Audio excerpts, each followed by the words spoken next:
Thank you.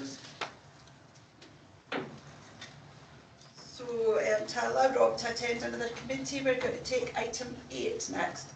Business Services Area Committee Performance Indicator Report, Mid-Year Progress, April 2025, September 2025, Council Priorities. Can I welcome Rob Simpson, Director of Business Services, to present. Morning, Rob. Morning, Chair. Thank you. Good morning, members. So you have the performance report, the 6-monthly report in front of you. There's 15 indicators shown within that report in Appendix 1. Appendix 2 provides you with more detail.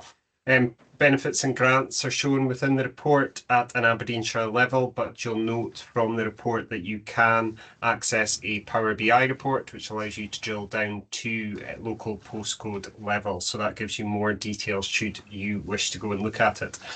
Of the 15 indicators, there are 7 green, there is 1 amber, and 7 are data only, relating mainly to benefits and grants, which are very much demand-led. So that is why they're in there as data only.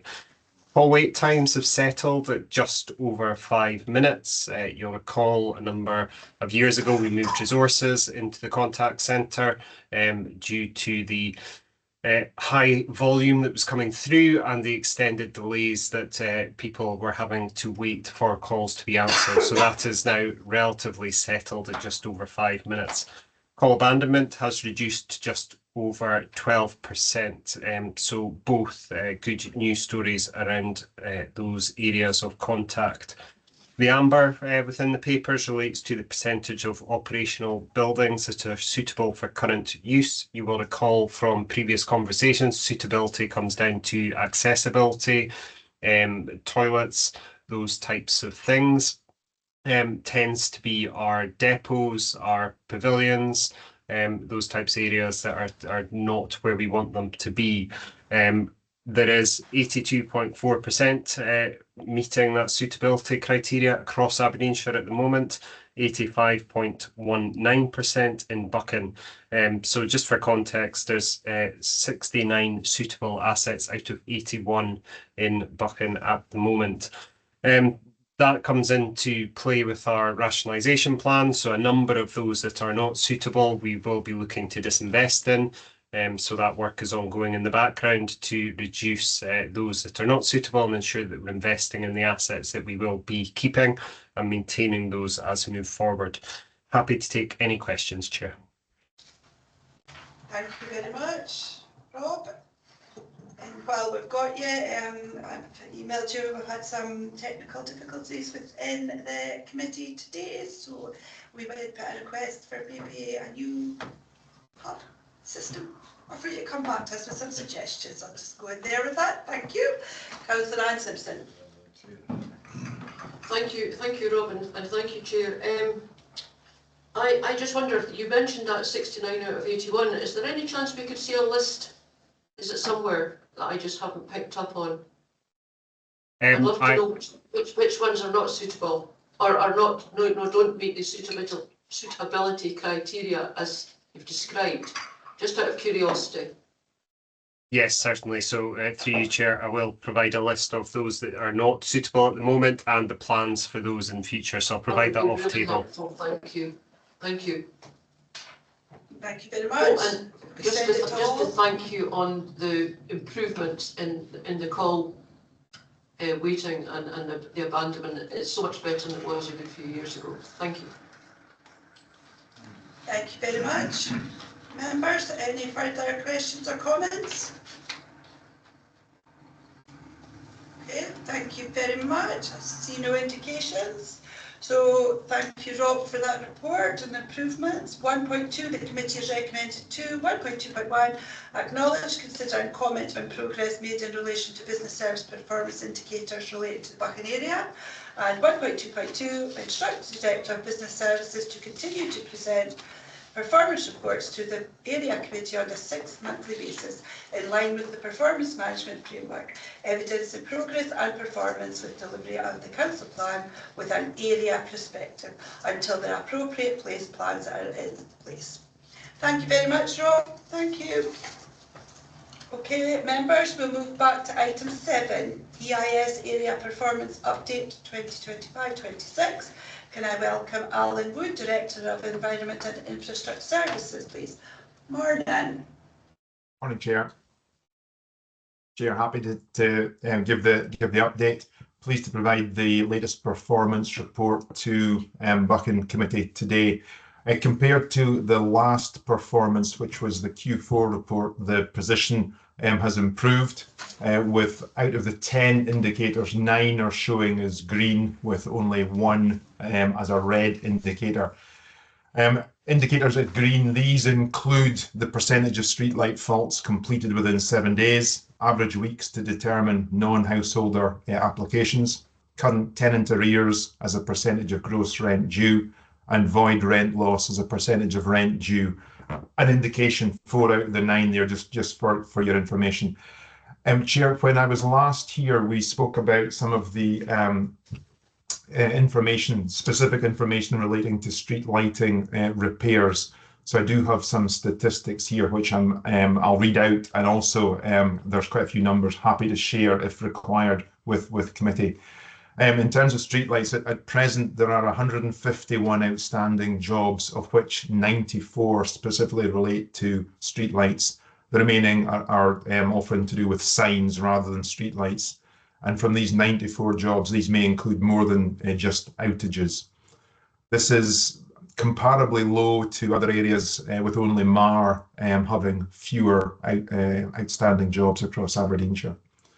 A total of 32 streetlights have been cut down, the majority of which are in Peterhead itself. 12 replacements have been completed, and there are a further 19 planned replacements for this financial year. With regard to the bulbs, the LED swaps to date number just over 7,800 in Buchan, and the LED swap outs have been completed in St Fergus, in Stewartfield, and most recently in Mintlow as well. There are still approximately 26 outstanding for the current year, not yet designed in to be done, but we know what the number is and where they are. In Buchan, in the last 12 months, the total repairs undertaken are at some 412. Now that may include signs, so as a total, I'll say just over 400 repairs. So those are the numbers in statistics in relation to streetlights as we discussed last time. Changing topic slightly, current tenant arrears has sustained its green status across both quarters, Q1 and Q2, as we had hoped, continuing previous trends, which is good.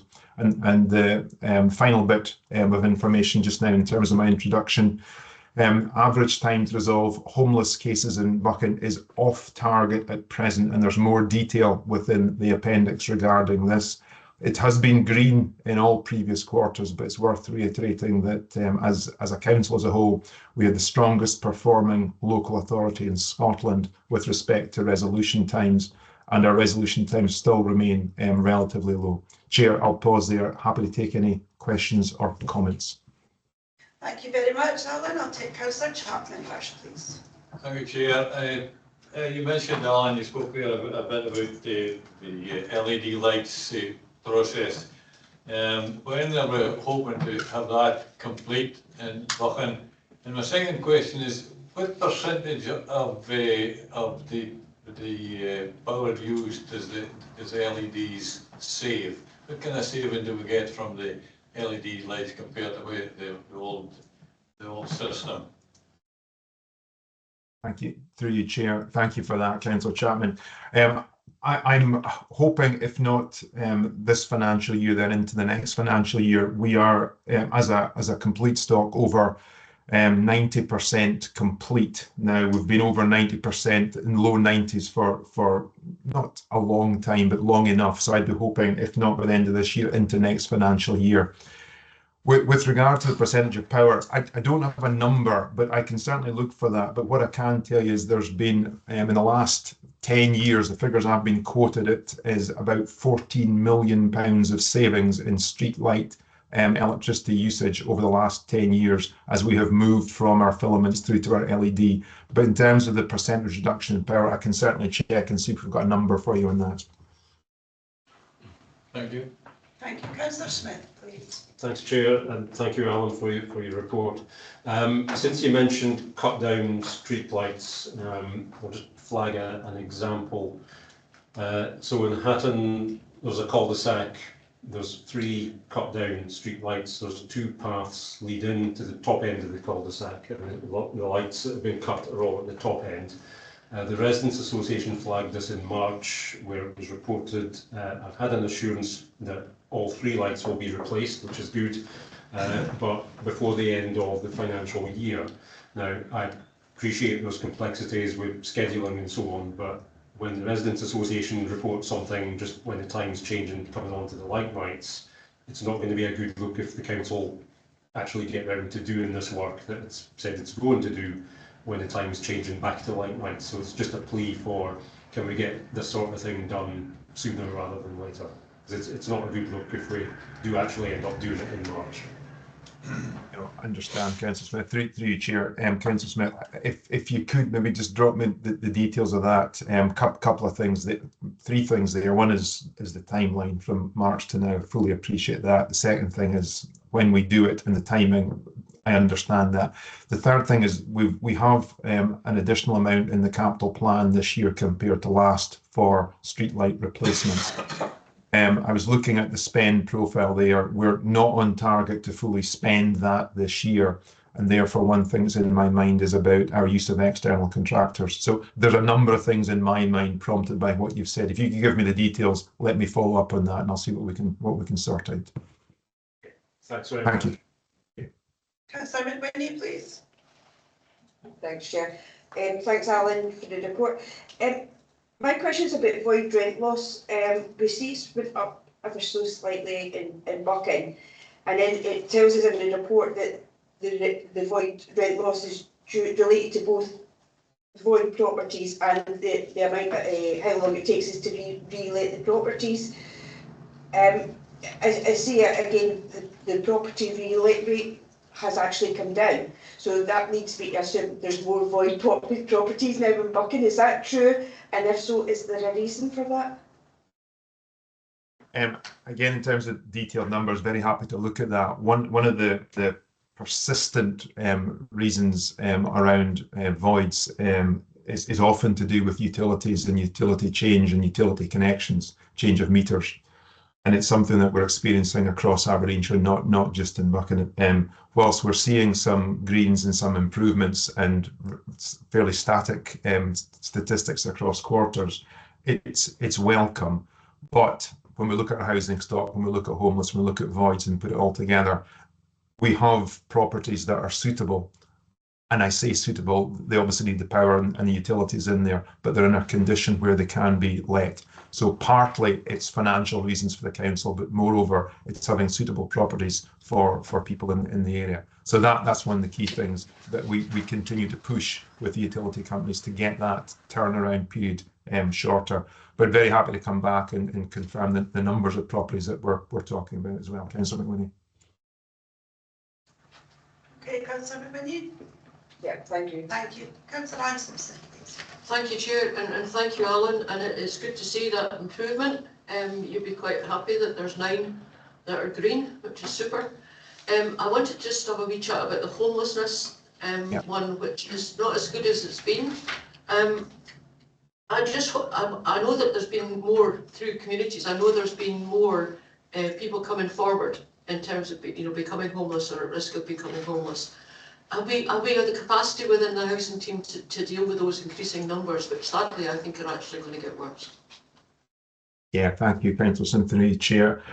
My answer would be yes, in terms of the team that we've got. Now that will be a limited yes, depending on if the numbers increase significantly. Now we're not expecting significant, but understand those numbers, and they can be seasonal as well, as I'm sure you're aware. The statistics have gone the wrong way. One of the reasons being that some of our, I think 7 of our long-term cases have now concluded, and they will be in the statistics. However, the underlying principle of homelessness is still there. So at the moment, yes, I think the work across Aberdeenshire with the different teams assists as well. and the experience is still there, and the empathy and sensitivity is still there. So at the moment, yes, if there's any change in that, clearly I can speak with yourselves and update you in subsequent committee meetings as well. Thank you. Thank you. Very much. See no further indications. So the committee has recommended to 1.2.1, consider and comment on progress made in relation to environment and infrastructure services performance indicators relating to the Buchan area. So thank you very much for joining us, Alan. Thank you very much. Thank you. Thank you very much. So we'll move on to item 9. Committee review process stage 1, pedestrian crossing assessment process. Can I welcome Amanda Rowe, Area Manager, to present this report, please? Thank you, Chair. Committee will recall at their meeting on 7th of October there was a request for a committee review process stage 1 scrutiny report in response to the alongside traffic speeds and safety measures report. Committee was advised during the discussion of the report that the pedestrian crossing policy is due to be reviewed, and members were keen that any scrutiny undertaken could influence and inform the policy review. The report we are considering seeks your approval for the scope of the stage 1 scrutiny, which is outlined in paragraph 3.1, page 83, and it is suggested that the review encompasses, in summary, an understanding of the current formula process, the impact of incorporating future non-household developments, for example energy-related infrastructure, into the assessment process, alongside the impact of including all traffic accidents that take place within the assessment area. Committee were also keen to understand, and we've included this in the scope, how plays can be considered as part of the assessment process. So that might include community perceptions of vehicle speed and the volume of vehicles, and also the type of pedestrians who are using the footways. The scope also suggests that committee can be given a sense of how any proposals would impact on the alongside if all were incorporated into an updated policy. It is proposed that the stage 1 report will be presented to committee on 3rd February 2026, and at that stage committee may decide the report provides adequate reassurance to committee, or committee can decide to move to stage 2 and request the delivery of a workshop which allows further exploration of the issues and identification of potential improvement actions. Thank you, Chair. Thank you very much. So we'll open for discussion. Councillor Powell, please. Yeah, for me it captured well what I was trying to convey on the day, is that how do we record accidents if they're not reported to the police? So I think we need to drill down a bit into that, i.e. if accidents are reported to the council and the council have repaired that particular bit of road. And I'd also like to know how far back we go in terms of accidents. Is it 20 years? Is it 5 years?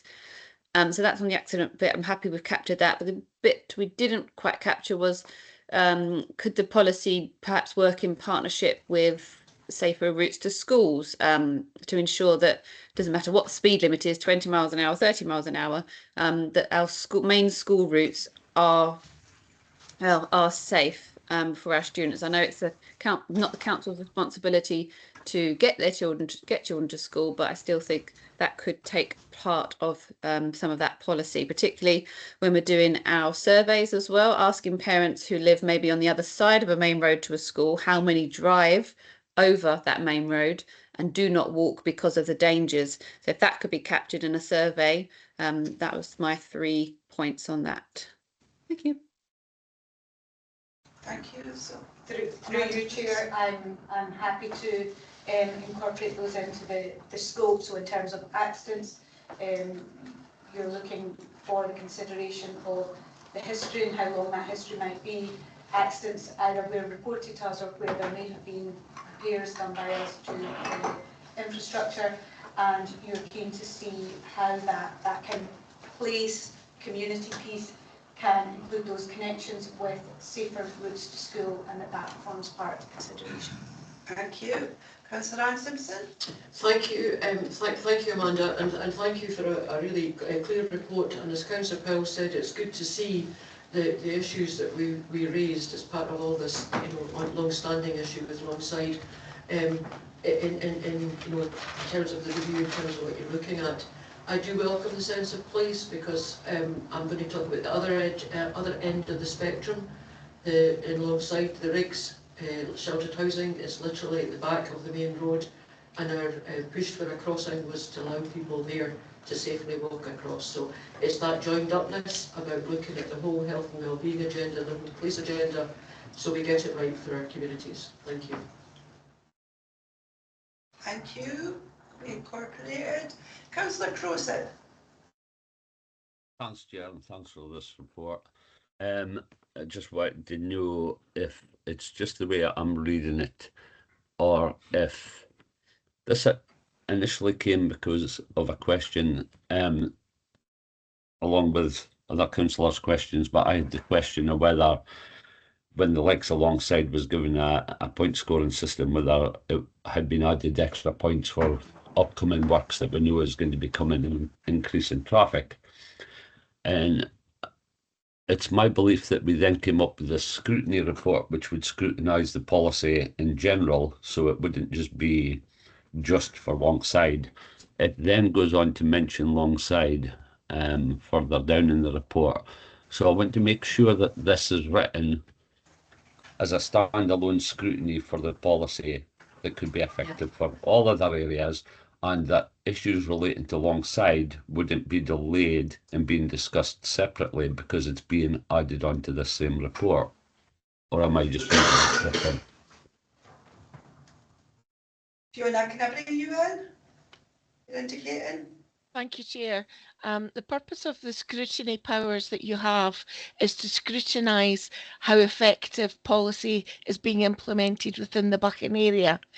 If, as part of your scrutiny exercise, you uncover or want to make recommendations that would impact policy across Aberdeenshire, bearing in mind most policy covers the Shire and not just individual areas, then you do have the right to make recommendations to the relevant policy committee. So the scrutiny won't necessarily achieve an immediate result in Longside if there's a fault in the policy or there's a requirement for the policy to be updated. So bear that in mind. You're reviewing how well or not you consider the existing policies being implemented in your locality, with a view to either being satisfied or considering what action needs to be taken, and if that action needs to be taken at policy level because it affects more than just the Buchan area. I hope that explains it. So Councillor Crowson. if we go into page 83, under E, it's got a line there, an understanding of the implications of incorporating future developments. All traffic accidents on place if applied to Longside. It doesn't need to be specific to Longside, does it? Because we are doing a scrutiny for the policy as a whole. So does that even That's need to be in there? Does that need to be in there? I think it's there because it was Longside that initiated the request for the scrutiny review. So you have to look at the particular issue that you're scrutinising. So I would say that it's perfectly valid for Longside to be included in the report. I understand Longside being at the start mentioning why we're having this scrutiny, but for it to come in afterwards, we're scrutinising this report so that it applies to all areas. So therefore, it doesn't need that specific to Longside, because it's all places that would have traffic scoring systems that hasn't been given the points. Yes, but your scrutiny powers relate to the area that you cover initially. So it is perfectly right that Longside is referred to at paragraph E on page 83. Your scrutiny powers relate to your area. Your findings, once you've done your scrutiny, may impact on Aberdeenshire as a whole.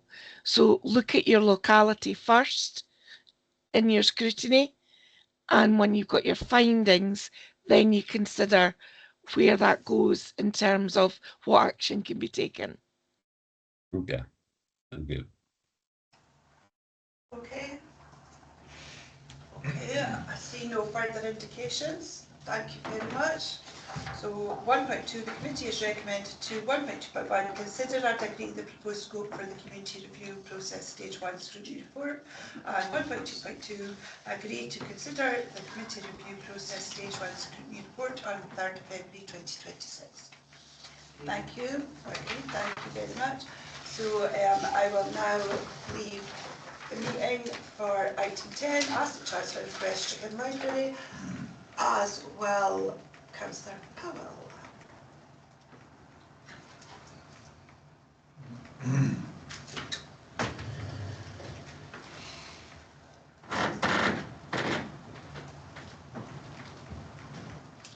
Hand over to Councillor James.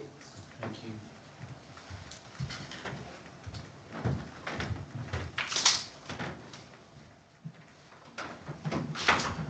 So colleagues, I can confirm that Councillor Vickery has, the chair has left the meeting, and Teresa has, Councillor Powell left as well. Yes, she has, yes.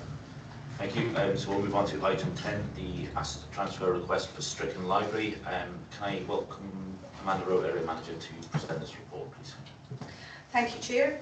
Committee are being asked to determine an asset transfer request for the transfer of Stricken Library building to Stricken Townhouse Trust, which is a Scottish charitable incorporated organisation based in Stricken. As a reminder, requests for asset transfers from community bodies are governed by the provision of the Community Empowerment Scotland Act 2015. Community bodies can request ownership, lease or other rights as they wish. The Act requires local authorities to assess requests transparently against a specified list of criteria and to agree the request unless there are reasonable grounds for refusal. The determination of an asset transfer application is quasi judicial decision for the relevant committee, and in the first instance, this is for this area committee because that is where the asset is located.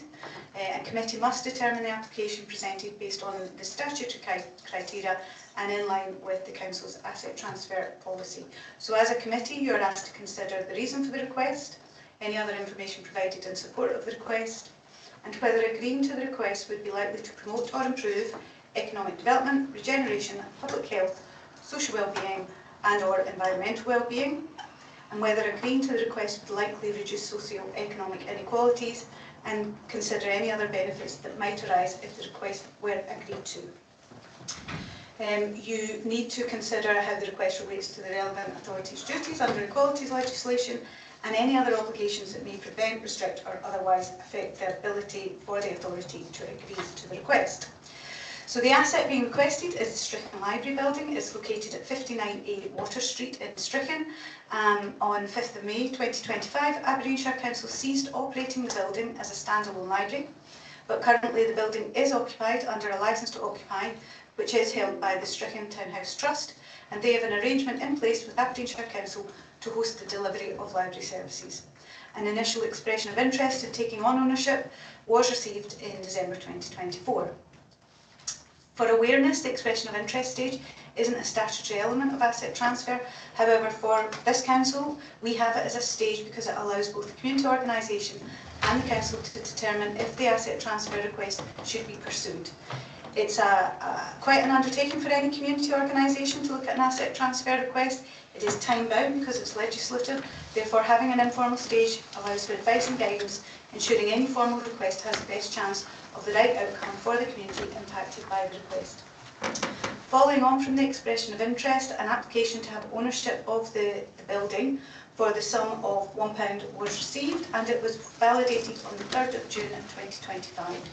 Stricken Townhouse Trust proposes to enhance community access to library services for Stricken and the surrounding area. The Trust would like the building to continue to deliver library services, host a display of local archive materials and provide flexible meeting spaces for gatherings of various sizes, supporting local groups and residents. The application from the Trust is attached as Appendix 4 to the report. The Trust have provided evidence to support the asset transfer request, including a business plan, financial information, governance information, evidence of community support, supporting letters and a plan showing the assets being requested. Aberdeenshire Council published a notice of the asset transfer request, and that promoted details of the request and invited public representations. We had one positive public representation during the statutory period.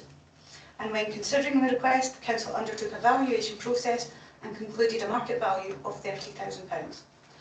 An officer steering group chaired by the area manager with representation from the service with responsibility for the asset, in this case Live Life Aberdeenshire, as well as property, finance and legal services, conducted a financial assessment that evaluated the evidence of community benefit demonstrated in the application. And in summary, officers are satisfied that there is positive community benefit and do recommend that the asset be sold to Stricken Townhouse Trust for £1. So committee are being asked therefore to approve the asset transfer request from Stricken Townhouse Trust for a nominal purchase price of £1. Thank you, Chair. Thanks, Amanda. We will open up for discussion and I'll bring in Councillor Chapman first. Thank you, Chair. I very much welcome this application. It's a first-class application. I think I would actually say it's an exemplary application, very professional, very detailed, very ambitious. We have plans for a new access to the building, new toilets, a kitchen, a lift to the second floor. So there's great ambition to make this successful. The Trust has an excellent history of success as far as the taking forward the plans for the townhouse previously. So, you know, there's much to commend this, and I certainly agree that the asset transfer should take place for £1. Thank you. Thank you, Councillor Chapman. Councillor Simpson, please. Anna. I think I want to absolutely repeat everything that Councillor Chapman said. I don't think I've ever seen an asset transfer application that was so thoroughly put together as this one. And that, for me, because it's come in from people who have some experience from the townhouse, but they've also taken on board the great strength of feeling that was around in terms of Stricken about the library and that much loved building. I have one small point I wanted to ask Amanda. It is clear it's the building and it's an asset. It's not just the building. It's all the stuff that's in there, part of the asset transfer, because there was some concern about the ownership, I believe, of some of it. The rooms upstairs, the furniture and the books. Is that part of this asset transfer? Through you, Chair. The parts of the Anderson and Woodman Trust, which are kind of the movable assets, I guess, are not part of the asset transfer. The asset transfer is for the building per se. However, the Stricken Townhouse Trust and the council are working towards an agreement, which means they will effectively ensure that the Anderson and Woodman assets have a home and can stay within that building. And that then allows the support of the Anderson and Woodman Trust to ensure that the building continues to have a kind of community life in the building. As you say, Councillor Simpson, the community have shown a strength of feeling around this building. It is clearly a well-loved building. It is seen as part of Stricken, quite rightly, and it's positive to see that community groups have come together collectively to support the Trust with this particular asset transfer. Yeah. Thank you, that's really helpful. Having been in the building a week past Saturday, I heard the plans to move the library service to 25 hours a week from the volunteers. Instead of 6 hours supplied by the council, that they have volunteers willing and being trained to actually have it open 25 hours a week, which is absolutely fantastic. So yes, I welcome it. I welcome the fact that we've agreed to community benefit. It's huge. You mentioned all the reasons why we should agree this. I think it hits all the buttons for community well-being, for people lifelong learning, in terms of socio-economic, in terms of qualities, the plans for the lift, which is something the council couldn't do. So absolutely no reservations about backing this today. Thank you. Thank you, Councillor Simpson. Councillor Grossen, Jeff. Thanks, Chair. A couple of points, but first of all, I just wanted to go to page page 86, 3.1. I just wanted to check on the wording.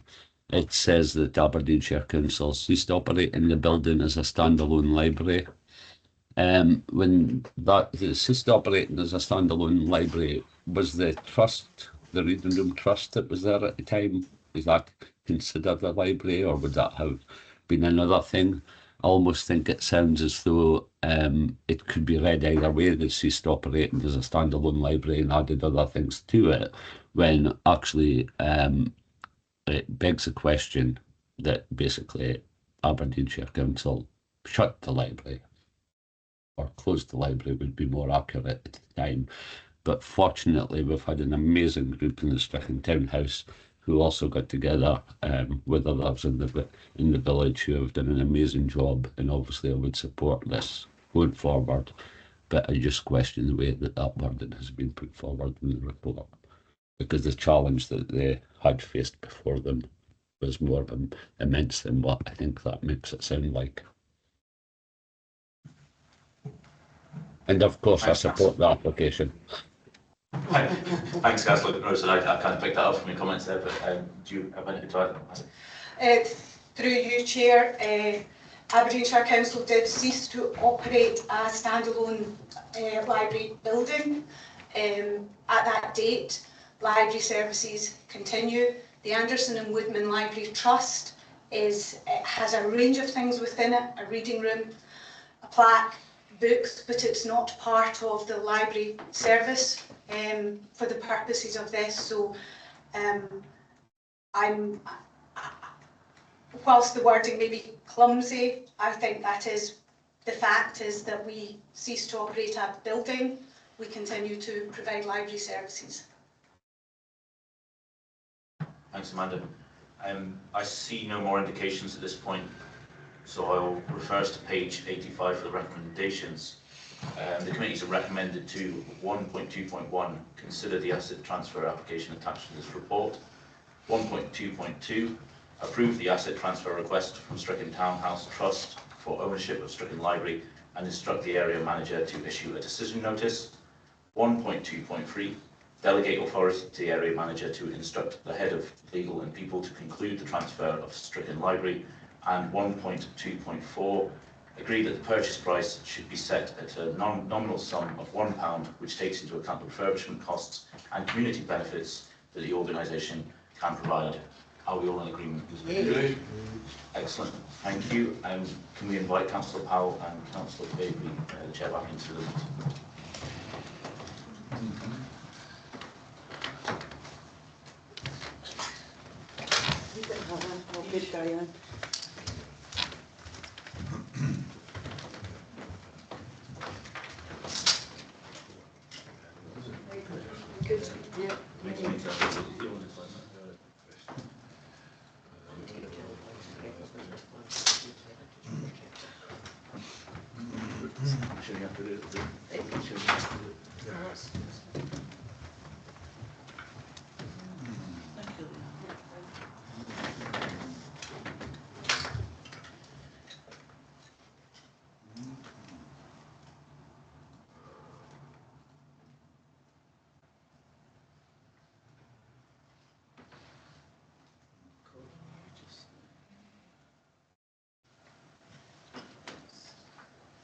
So I can confirm that the chair and Councillor Powell are both back into the meeting.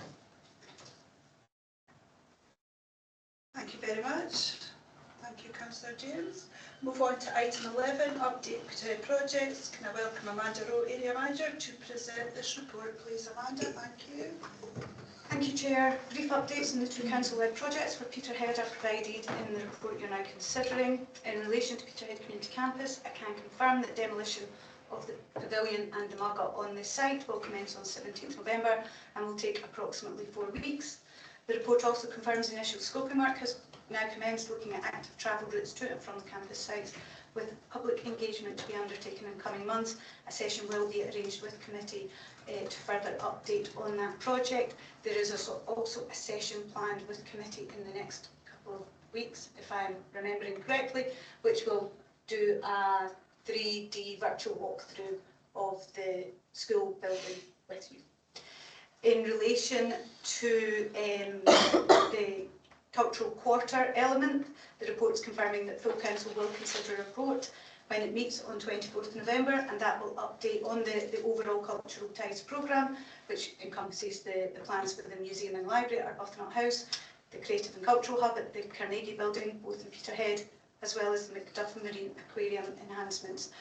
Works associated with Peterhead Cultural Quarter element of the programme have continued whilst we've been working towards financial close, and currently there is a programme of engagement underway, including a cultural and heritage survey, which is currently live on the Council's Engage platform, and I would encourage people, if they can, to participate in that survey. Other than that, no further updates, Chair. Thank you very much. I'll open it for discussion. I